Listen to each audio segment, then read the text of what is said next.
All right, Dr. Lorraine Levy, I'm going to quickly go over a power slide with you on the family. Let's click play from start, and here we go. Sociology of the family.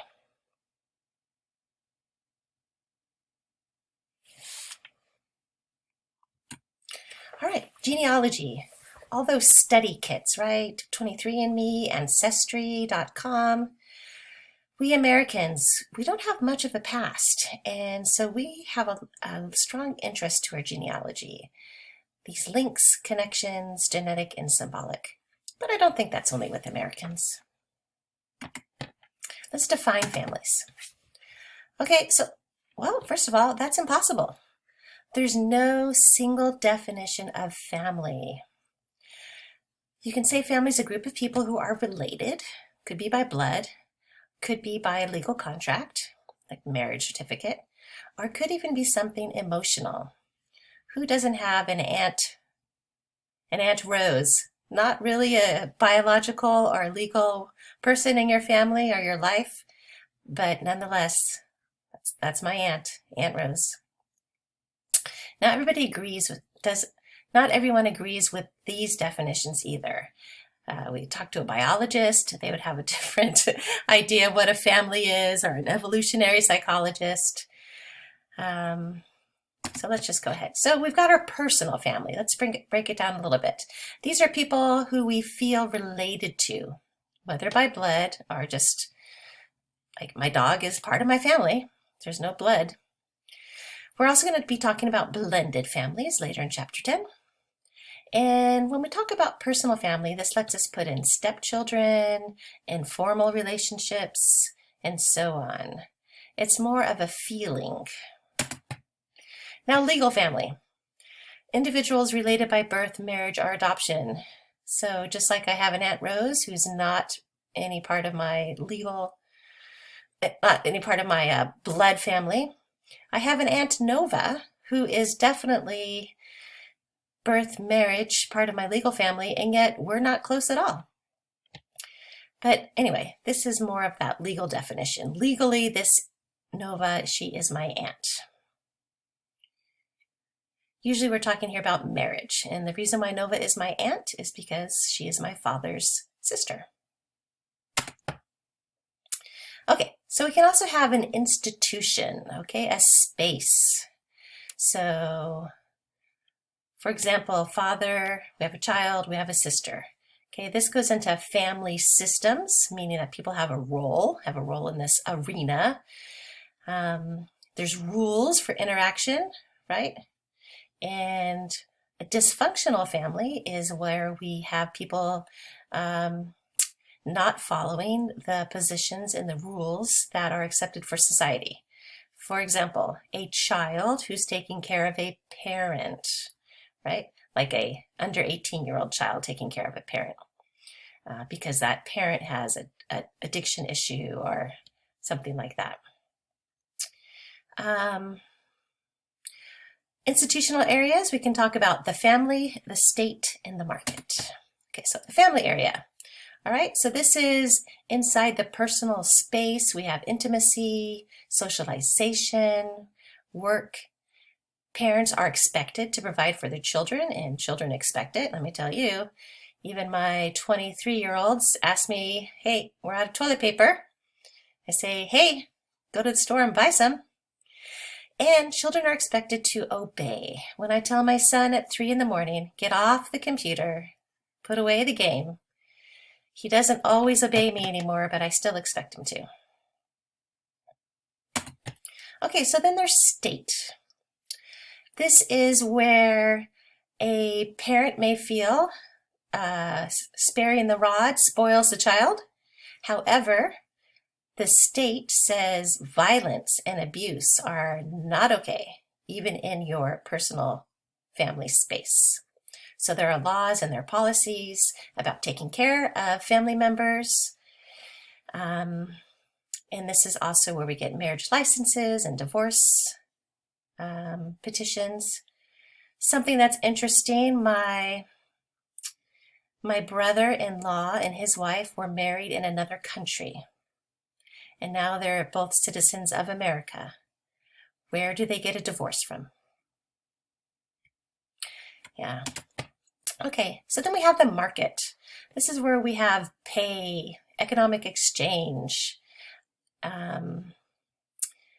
So some of these are closely related to family life, like daycare, nannies, that sort of thing. Drivers for kids. Here's a little chart about it. State, market, family, and the different roles that can happen in there. All right, let's take a look at some theory about the family. Well, this consensus perspective, this is where most people think about this. We have some shared norms and some shared values, like going to kindergarten. So we're looking for harmony. I want to expect to be able to go to a restaurant and eat a meal without children throwing fits or hitting the waiter, right? So these kind of rules in society to make everything harmony, and most things can can stay the way they are. You've heard the saying, back in the day, or when I was a child, or something like that. This dominant sociological consensus theory is called structural functionalism. And this is that structure of breadwinner homemaker family. Definitely, feminism has been able to turn this on its ear. We have women who make more money than their husbands, and therefore their husbands are more of the homemaker and the caretaker of the family. But I'd say that's pretty rare. Maybe in Silicon Valley a bit more, because we can definitely have some women who are bringing in the money. But pretty much breadwinner is going to be the husband homemaker. The thing that I see is we have two breadwinners, the husband and the wife. And then who's doing also the homemaker duties? Yeah, take my Psychology of Women class and we'll talk more about that. Okay, so the breadwinner homemaker family. We got a father who's employed. We got a mother who's not taking care of the children. Yeah, I haven't seen much of that since the 1950s. But this was a type of harmony. The Beavers family, My Three Sons, those old shows. Brady Bunch, Eight is Enough was another one. Here's another idea. We have a conflict perspective. And this is a view that opposition and conflict define a given society. And we need these conflicts so that we can evolve, right? And here we're talking way back in the day with Karl Marx. Got to shake up the status quo. Got to change the political agenda. This is very difficult to do. But these changes can create some positive change. Feminist theory seeks to understand and ultimately reduce the inequality between men and women. And this actually falls under conflict perspective. In order to break up that breadwinner perspective that only the man can have the job, we have to have some conflict.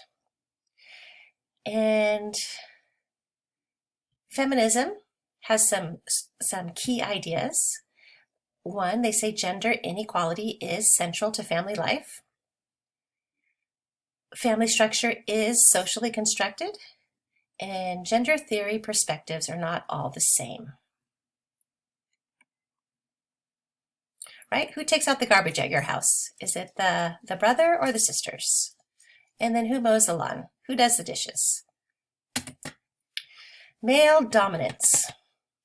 So male dominance in families is part of a wider system. This is some research done from the 1990s. But it's not natural, it's not biological, and it's not inevitable. And this domination occurs at a cost to women. Right, feminism and gender socialization. This is a process where individuals internalize elements of the social structure within their own personalities, right? A newborn baby boy, oh, he's so strong.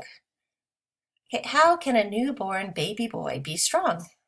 What the heck? It's the mom who is strong. She just went through labor. Okay, but starting with this socialization at infancy that boys are strong. So these gender roles are learned, they're formed, they're socialization. Boys will be boys. Boys can climb trees. Girls, you better get down from there. Girls wearing dresses, okay? I had to wear dresses until so long, and so my knees were always scabbed up because I was falling out of trees and off the monkey bars. If I just could have wore some pants, would have saved my knees lots of scarring. Now, family is one site where this gender socialization and gender inequality happens. And feminism says these are socially constructed, and it's human choices. We have an exchange theory is another way that we can take a look at families. So we exchange our resources, our strengths, our weaknesses, and we can enter into that mutual relationship, right? Who's good at balancing the checkbook? Who's good at finding the deals, right? So we exchange our strengths and our resources. Now, this is a more positive interpretation about the unequal partnerships. Okay, it may not be fair that this person is very good at balancing the checkbook and therefore they never have to take out the trash, but they're still doing a service to the family. The exchange theorists say one person can't provide all their needs on their own, and so you got to have some sort of exchange, some sort of relationship that's rewarding to both people. Okay, I would love it if somebody would balance the checkbook for me, which probably you guys don't even know what that means because nobody does it anymore. But anyway, let's talk about maybe deal shopping or something like that. Who's good at clipping the coupons and really saving money? You see a lot of those people on TikTok. That is not my skill. But in an exchange theory, maybe I would partner up with somebody who can do that. And one reason why this perspective is criticized is because it presumes that the resources between men and women are equal. Yes, there's women who can fix cars, but how many women really fix cars? How many women do you know who fix cars compared to how many men fix cars? Right? So it's not really a one-to-one exchange on some of the resources. All right, we also have something that's symbolic. We're enacting social roles based on our expectations of others, right? And this sometimes comes in with culture. We have certain cultures who expect certain things of females or of males. And this comes out very strongly in family roles and behavior within the family. Matriarch, patriarch, the mother, the father, the elders. So in symbolic interactionists, they need to look at what the people do, right? So is your family really supporting you in going to college? They say they support you in going to college, but then what do they ask of you to do? Do they say, yes, you can go to college, take 15 units, and still pick up your brother and sister every day after school? And still do all the shopping? And keep up with all these family obligations? Or do they understand going to school, taking 15 units, that's all you can do? Okay, so looking at the interactions of the family, the actions. And as this comes about, self and identity is formed through our actions and our reactions. So this is why college is a time of crisis for many students. Who are they? What is their identity as that gets formed? Perfectly normal.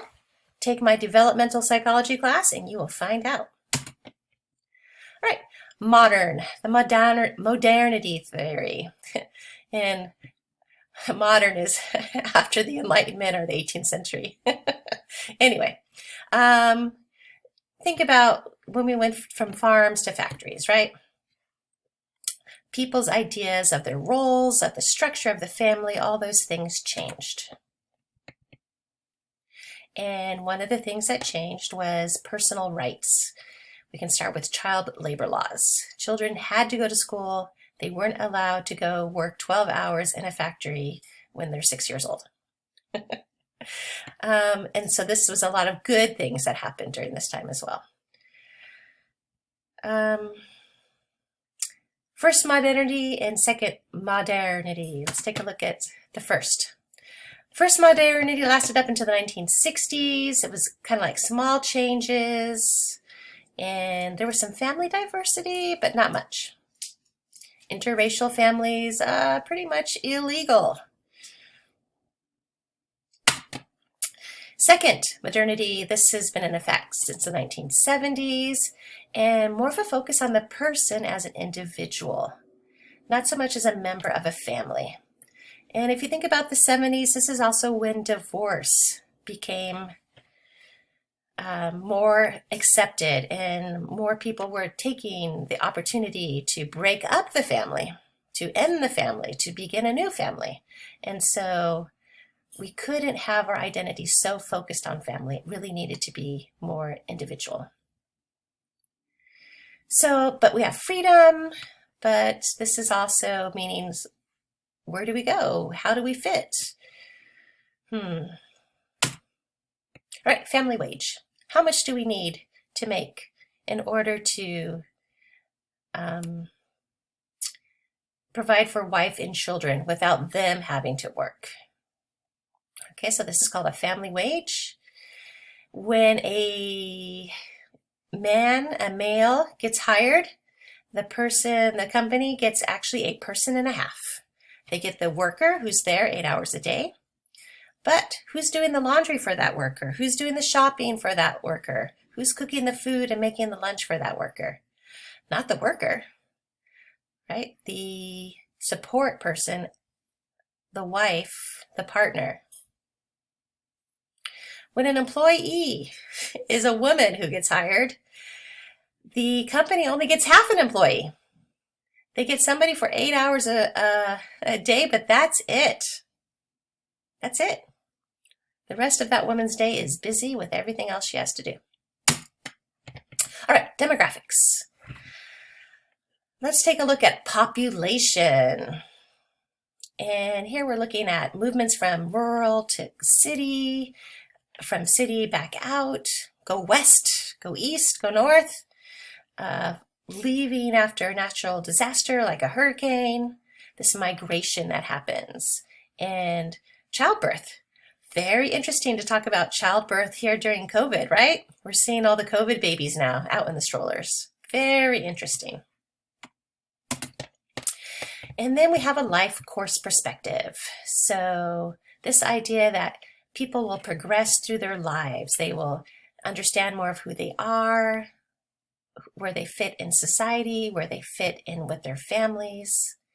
And the goal of this book, or this chapter anyways, is to place family in a historical context. And I'm going to go ahead and stop there. I'll pick up with part 2 later.